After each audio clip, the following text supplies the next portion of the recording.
So I realized today that there's this group on Facebook I've been following pretty much since the beginning of this whole thing that I have somehow managed to never mention here. And so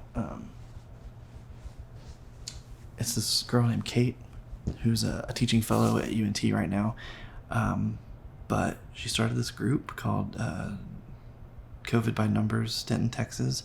And basically what she does is she compiles all the data like on a daily basis related to COVID, especially if it's related to Denton County.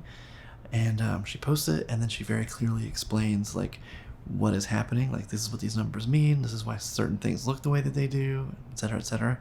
But it's been super helpful. She did like a 30-minute long video that was just like her and a PowerPoint talking about herd immunity, which is basically what people who think that we should let COVID run its course. That herd immunity is what those people are talking about, basically, where it's like everybody gets it, everybody is immune to it at that point, and then it's gone, right?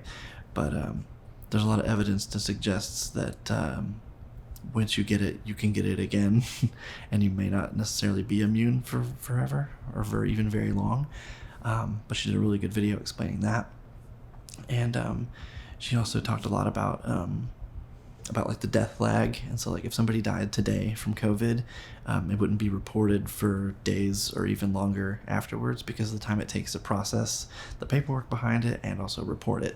And so and then most recently she's been talking about like how, like she did a post today about how like how things are starting to look with the transition between sharing data with the CDC and sharing it with the Department of Health and Human Services.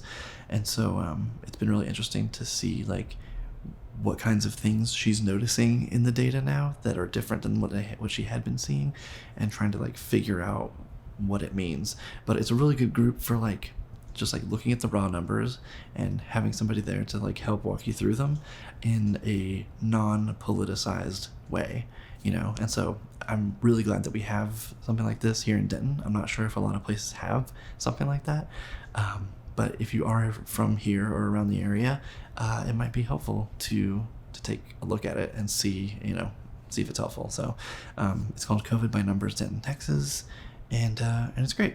Kate's doing an awesome job. Kate, dude, you're doing great. So keep up the awesome work. I think that's about it for me today. So I'll see you tomorrow.